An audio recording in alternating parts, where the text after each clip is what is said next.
말씀을 다 읽었는데 오늘 아침을 들고 온다는 사람도 안 오고.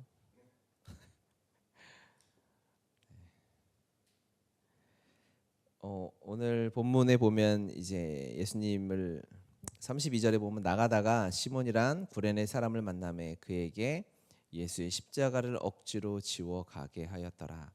이렇게 말씀이 나오죠. 억지로 진 십자가 구레네 시몬인데 제 기억상 제가 전도사로 했던 첫 설교가 이 구레네 시몬에 대한 이야기였던 것 같아요. 구레네는 이제 아프리카 북쪽, 그러니까 유럽과 제일 가까운 곳에 있는 도시일 것이다라고 추정되는. 그래서 아마 아프리카 사람이겠죠. 아프리카 출신의 사람인데 이 시몬도 십자가 상에서 구경하는 구경꾼에 불과한 한 사람이었는데 등치는 좋았을 것 같고요. 그렇죠. 예수님이 십자가를 대신 지우게 하려면 얼굴이 꼬먹고 하면은 힘이 좋아 보이고 그러잖아요. 그래서 시몬이 그 십자가 곁에 있다가 대신 예수님의 십자가를 지게 됩니다. 이 장면이 마가복음에도 똑같이 나오는데 한번 마가복음 찾아볼까요? 마가복음 15장 21절입니다. 마가복음 15장 21절.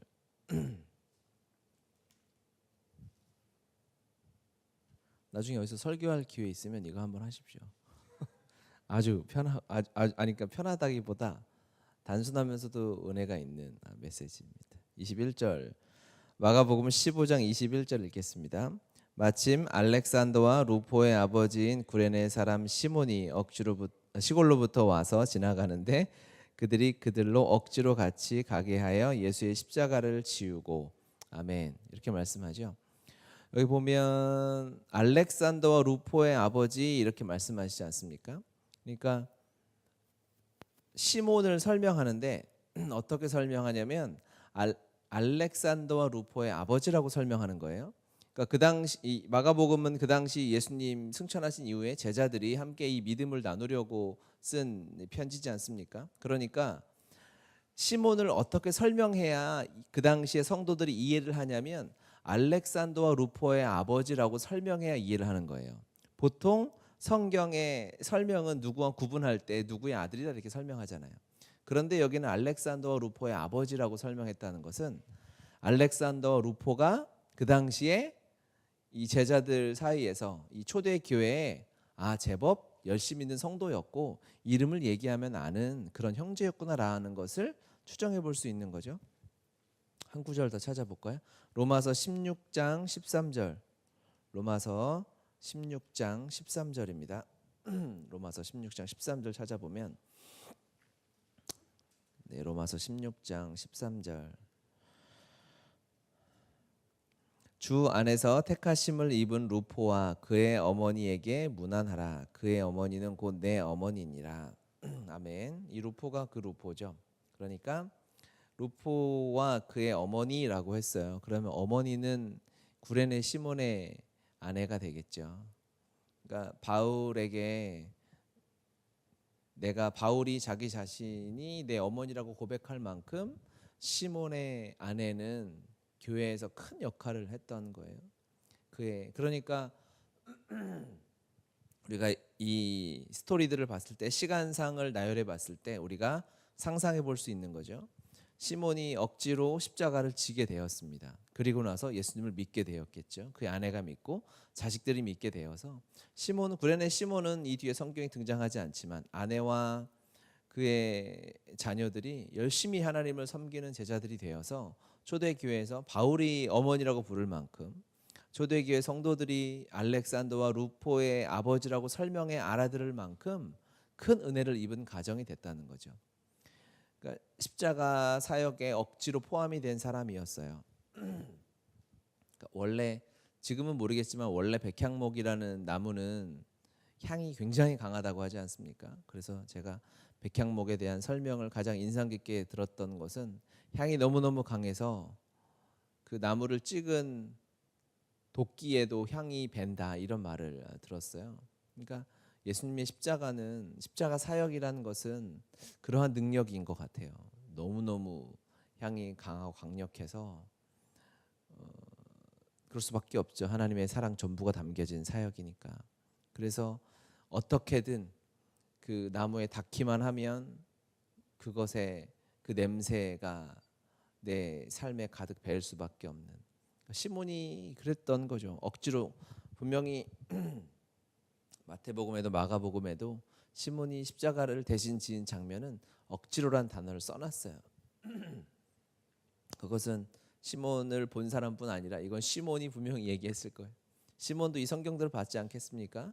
예수님 이후에 이제 제자가 되었을 테니까 분명히 나는 억지로, 난 지고 싶은 마음이 없었다. 누가 그 십자가를 지고 싶었겠습니까? 왜냐하면 예수님 대신에 십자가를 질 만한 위인들이 제자들이라고 할 수 있을 텐데 제자들 모두 다 떠나가고 이제 아무도, 예수님이 쓰러지셨을 때 아무도 십자가를 지으려고 하지 않을 때, 그때 억지로 지었지만 이 십자가의 사역에 동참하게 된 순간 예수님의 제자가 되고 만 것이죠.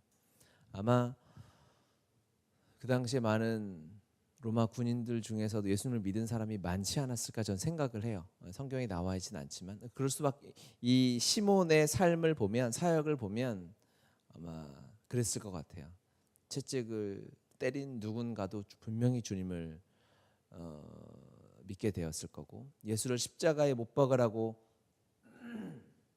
소리쳤던 그 사람들 중에 또 어떤 누구는 주님의 제자가 되어서 살아가고 있을 것이다. 그것이 주님의 십자가 사역. 그를 친자마저 강력한 십자가의 은혜가 그의 삶에 배게 되는 것이죠. 네, 구레네 시몬 우리 기억하고 나중에 꼭 어디 가서 설교를 꼭 해보시기 바라고요. 그다음 우리 40절부터 보면 이르되 성전을 헐고 사흘에 짓는 자여, 내가 만일 하나님의 아들이여든 자기를 구원하여 꼭 십자가에서 내려오라 라고 얘기하고요. 예수님에게 자꾸 요구하는 거죠. 하나님이라면 그렇게 해봐라. 42절, 그가 남은 구원하였을 때 자기는 구원할 수 없도다 라고 또 얘기해요. 지금 네가 십자가에서 내려오면 우리가 믿겠다. 43절 보면 그가 하나님을 신뢰하니 하나님이 원하시면 그를 구원하실 것이다 라고 얘기해요. 계속 당신이 하나님이고 당신이 하나님이라면 무엇을 한다면 내가 믿겠다라고 요구하고 조롱하는 거죠.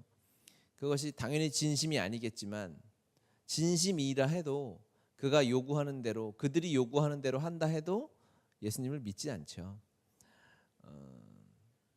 신뢰하지 않습니다. 절대로 예수님을 나의 구주, 나의 하나님으로 인정하고 나아가지 않죠. 그러니까 세상 사람들이 원하는 대로 하나님이 우리에게 전부 해주시고 전부 응답을 해주신다고 해서 그것이 내 삶에 내가 그대로 해주시면 믿는가? 그대로 해주신다면 내가 순종하고 나의 구원자로 받아들이겠는가? 그렇지 않죠. 그러니까 하나님이 안 해주신, 만약에 정말 예수님께 십자가에서 내려와서 그 자리에 있는 모든 대제사장들과 빌라도와 대제사장 가야바와 헤롯이 정말 예수님이 십자가에서 내려왔을 때 믿었다면 주님이 하셨을지도 모르겠어요. 그런데 아무리 내려온다 해도 그들은 믿지 않죠. 마음을 열 준비가 전혀 되어 있지 않아요.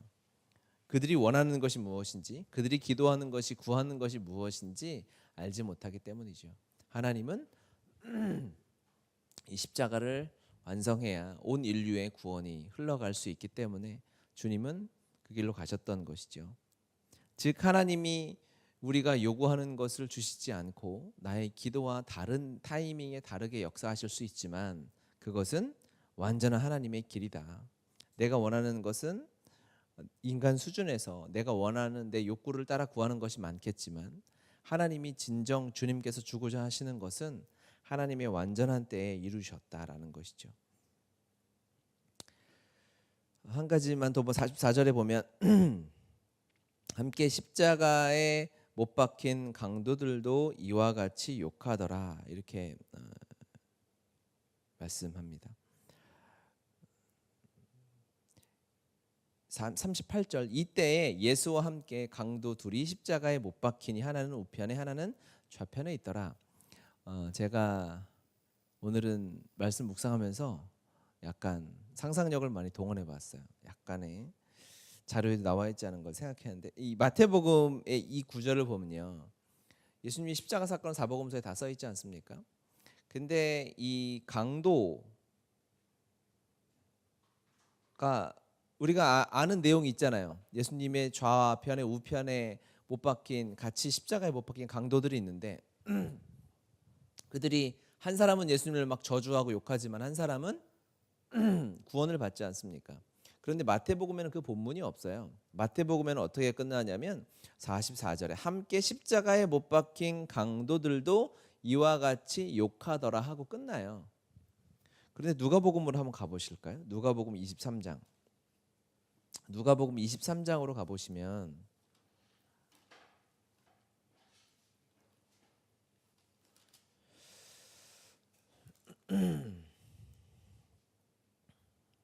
누가복음 23장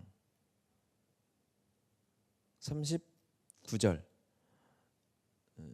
달린 행악자 중 하나는 비방하여 이르되 내가 그리스도가 아니냐 너와 우리를 구원하라 하되 하나는 그 사람을 꾸짖어 이르되 내가 동일한 정죄를 받고서도 하나님을 두려워하지 아니하느냐 우리는 우리가 행한 일에 상당한 보응을 받는 것이니 이에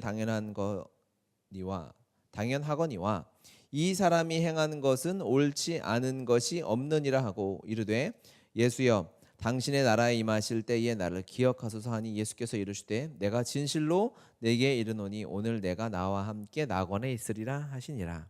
아멘. 또 가상칠언 중에 굉장히 중요한 말씀 한 말씀이시죠.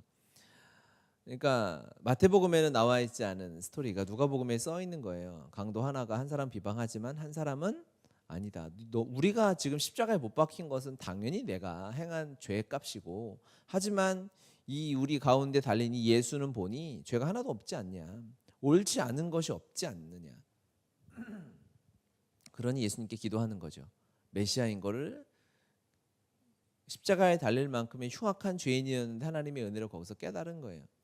그러니까 왜 마태복음에는 안 써 있고 누가복음에는 써 있을까? 마태복음이 훨씬 먼저 쓰여진 성경이고 누가복음은 나중에 쓰여진 성경이거든요. 아마 마태복음을 보고 썼겠죠. 그러니까 그 얘기 뭐냐면 마태복음이라는 성경이 이제 초대교회 성도들 사이에 돌고 있었겠죠. 예수님의 바로 12제자 중에 하나인 마태가 쓴 성경이니까 막 이렇게 돌았을 거. 아마 마가복음이 제일 처음 쓰여졌을 것이고 그리고 그것을 또 다 읽고 또 마태복음이 이제 더 양이 많죠. 쓰여졌을 것이고 그 마태복음과 마가복음은 이미 성도들 사이에서 읽히는 과정이 있었을 것이고 그 뒤에 누가복음이 쓰여진 거죠.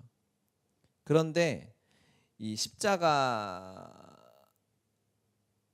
달린 예수님과 그 옆에 두 강도들의 이야기는 이들이 스피커를 대고 얘기한 건 아닐 거란 말이죠. 그렇죠? 생각을 해보세요. 그렇잖아요. 그 십자가 우리도 골고다 갔지만 좁다고요. 그러니까 말하는 게 조금만 큰 소리로 얘기하면 다 들리겠지만 십자가에 달려서 이들이 막 설교하듯이 할 수가 없는 거예요.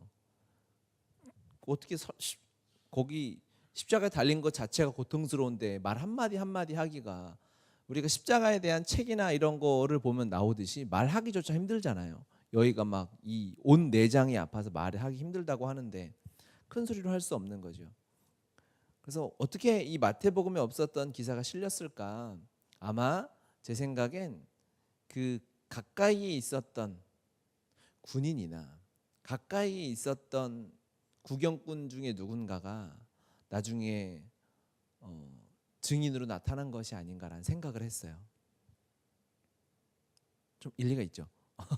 그 당시엔 없었어. 근데 은혜를 입고 나중에 십자가 사역을 봤더니 성경을 읽더니 내가 사실은 그러니까 처음에는 숨기고 있었겠죠. 예수님을 믿었는데 십자가 가까이에 있었다는 것이 수치잖아요. 예수님이 돌아가실 때 거기서 말 한마디 못하고 구경꾼으로 있었다는 것이 얼마나 수치스러운 일이에요. 부끄러운 일이죠. 불났는데 거기서 구경만 하고 있으면 안 되잖아요. 그런데 이 구경꾼이든 아니면 군인이든 그 가까이에 있었던 누군가가 나중에 은혜를 입고 증인으로 선 것이 아닌가라는 생각이 들었어요. 사실은 나도 지금 예수님을 믿고 있고 내가 순장인데 원래는 내가 그 가까이에 가장 가까이 있었다고 이야기하면서 이제 사실은 그 두 강도 중에 하나가 예수님에게 이렇게 구원을 받았다라는 이야기를 누군가 했을 것 같아요. 그랬더니 또 누군가 했겠죠. 한 사람의 증언 가지고 성경에 쓰이긴 어려웠을 것이고, 맞다고 나도 들었다고 처음에는 나올 수 없었던 믿음이 연약한 자들이 이 십자가 복음의 능력으로 믿음의 증인이 한 사람 한 사람 서기 시작하고 증언하기 시작하고 나타나기 시작하니까 이것이 힘을 얻어서 성경에도 쓰여진 것이 아닐까라고 생각을 해봤어요. 그러니까 은혜를 입은 자가 담대하게 용기를 내서 하나님의 믿음의 증인으로 서기 시작하면 동일한 은혜를 받은 사람들이 일어나서 성경에 기록되는, 역사에 기록되는 증인이 될 수 있구나라는 걸 생각을 한 거죠. 선생님, 만약에 주석에 이 내용이 없으면 설교는 올리지 마세요. 그냥 제가 어제 고민을 하면서 그런 것 같은 거예요. 그래서 은혜를 받았죠. 그렇다. 지금은 내가 부끄러운 것 같고 내가 살아가는 삶의 현장에서 내가 복음을 나누고 증인으로 서는 것이 아무것도 아닌 것 같아도 동일한 은혜를 누리고 있는 사람이 어딘가에는 있는 거예요. 그러면 한 사람이 붙고 또 한 사람이 붙어서 작은 주먹만한 눈이 구르고 굴러서 눈덩이처럼 커지듯이 내가 직장이든 가정이든 내가 처한 교회든 어디서든지 증인으로 서게 되면 하나님의 은혜가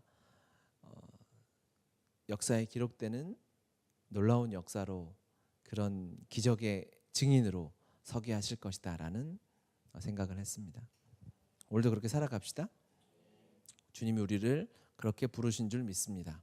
그 주님이 부르신 그 자리에서 믿음의 증인으로 설 때에 십자가의 그 은혜가 흐르게 되는 축복된 날이 될 줄 믿습니다.